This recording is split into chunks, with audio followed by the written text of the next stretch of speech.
Değerli kamu emekçileri, kıymetli basın mensupları, Memur Sen ailesi adına öncelikle hepinizi saygıyla, muhabbetle selamlıyorum.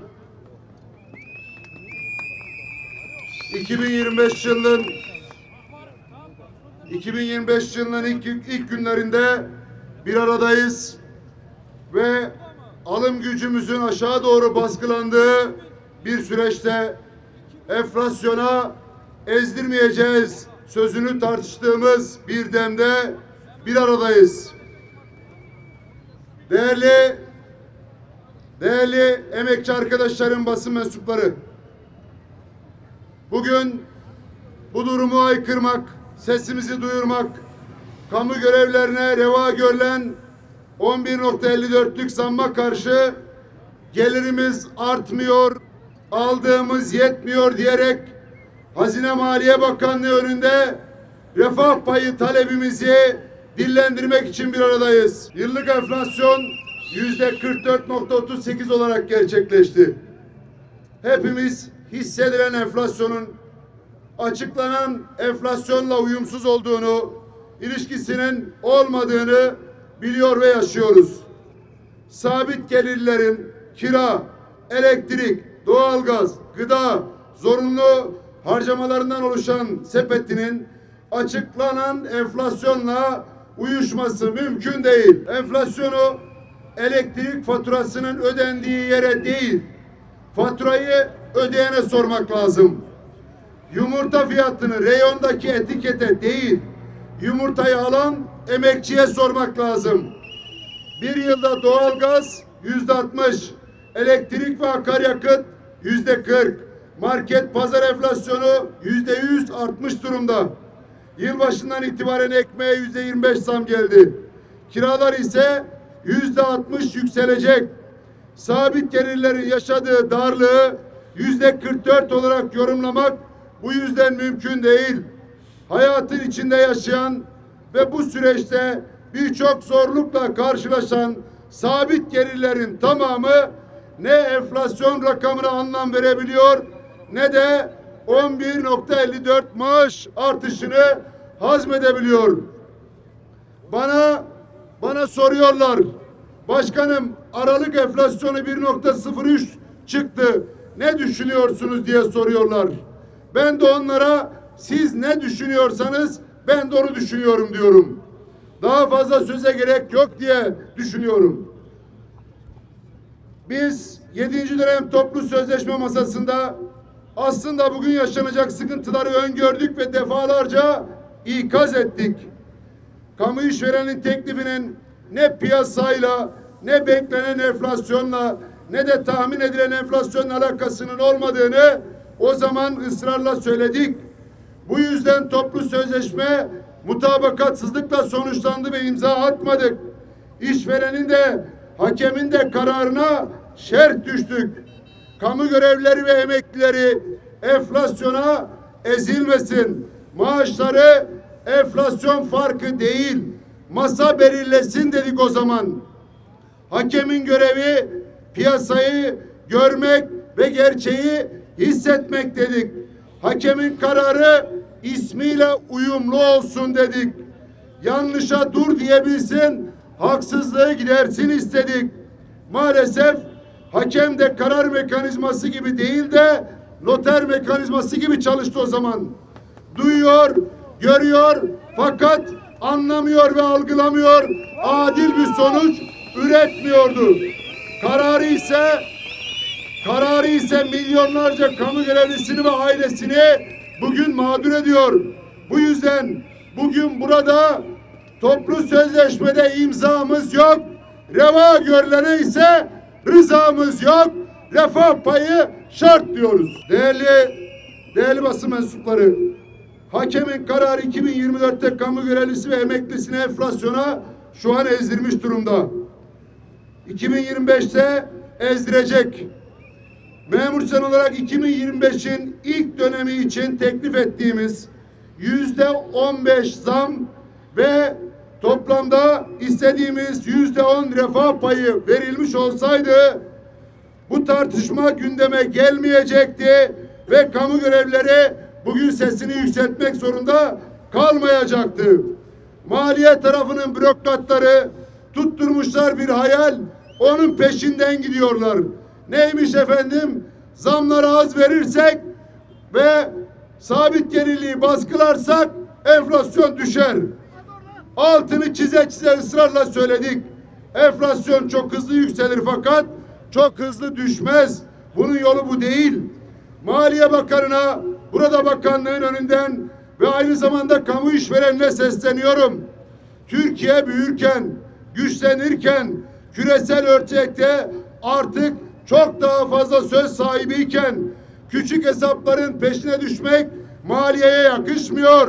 Bu kadar büyük işler başarırken kamu görevlerini mağdur pozisyonuna düşürmek kimseye fayda etmiyor. Devletin alacaklarını 12 ay 365 gün boyunca 43.93 oranında garantilerken kamu görevlilerine aktarılacak payı maliyet ve gider olarak görmeyin diyoruz. Biz devletin maliyet unsuru değiliz. Başkanım TRT vermiyor, haberiniz olsun. Veriyor haberi. Biz kamu hizmetinin vazgeçilmez kaynağıyız.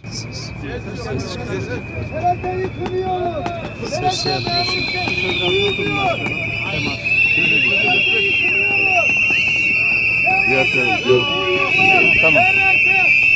Biz devletin maliyet unsuru ya da bu anlamda yükü değiliz.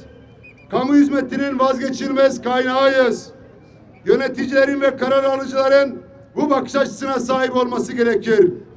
Bu yüzden ayın 15'inde alacağımız maaşlarda kayıplar telafi edilsin, refah payı verilsin, alım gücü tamir edilsin istiyoruz. Bunu gerçekleştirmek için düşünmeye, araştırmaya, yöntem aramaya gerek yok.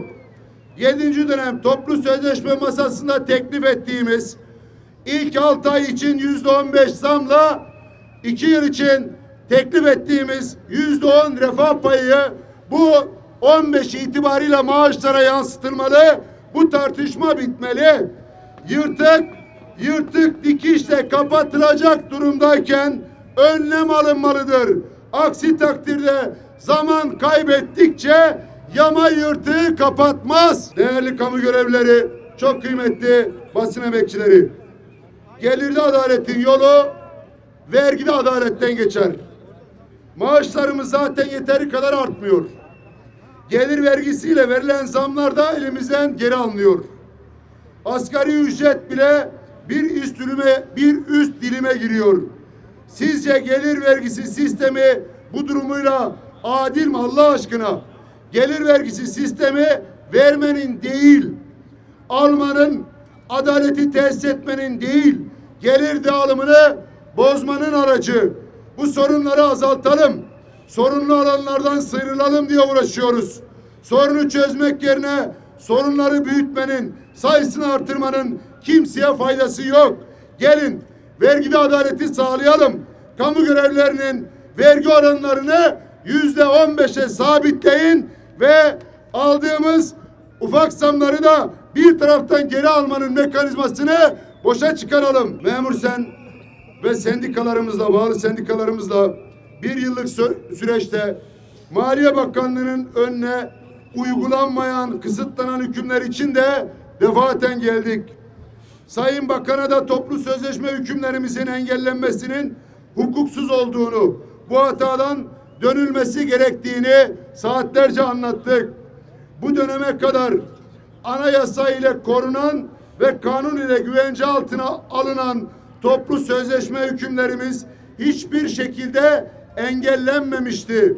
Zaten dünyanın hiçbir yerinde imzalanan toplu sözleşme hükümlerinin sonradan engellenmesi söz konusu olamaz. Masada evet denilen sahada eksiksiz uygulanmak kamu işvereninin sorumluluğudur. Servis hizmetinde bu hatadan gecikmeden dönüldüğü için kamu görevlisi de kamu hizmeti de olumsuz etkilenmedi. Ama tasarruf genelgesiyle devre dışı bırakılan toplu sözleşme hükmümüz gereği sorun yaşıyoruz.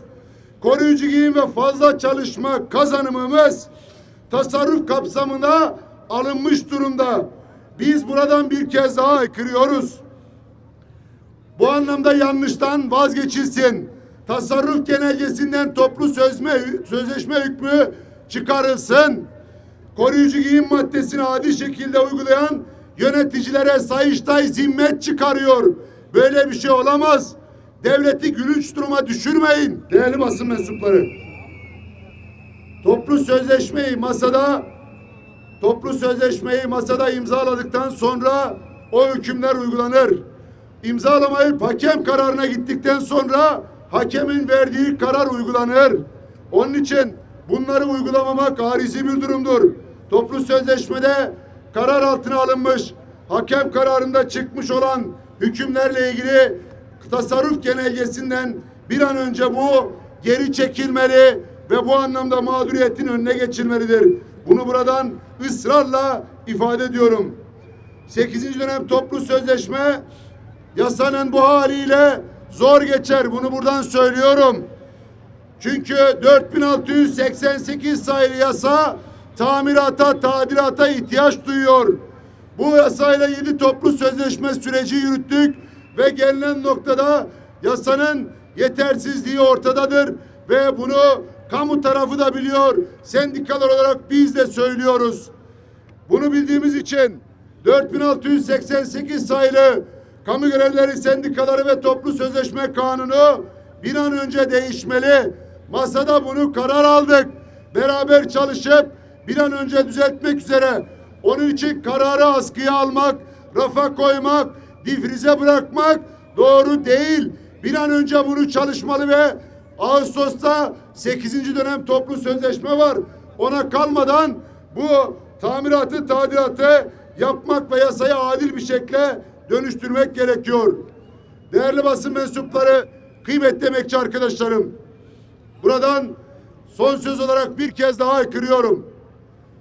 Şu anki haliyle ortaya konulmuş olan zam oranı diye sunulan enflasyon farkı memur için zam değildir, gecikmiş alacağımızdır. %6'lık zamla bu 6 ay geçmez, 2025 geçmez. Onun için bir an önce bizim toplu sözleşmedeki teklifimiz olan %15'lik Ocak ayı için zam devreye alınmalı. %10 refah payı verilerek memurlar, memur emeklileri, emekçiler, sabit gelirler bu anlamda rahatlatılmalıdır. Onun için refah payı şarttır diyorum. Hepinize teşekkür ediyorum.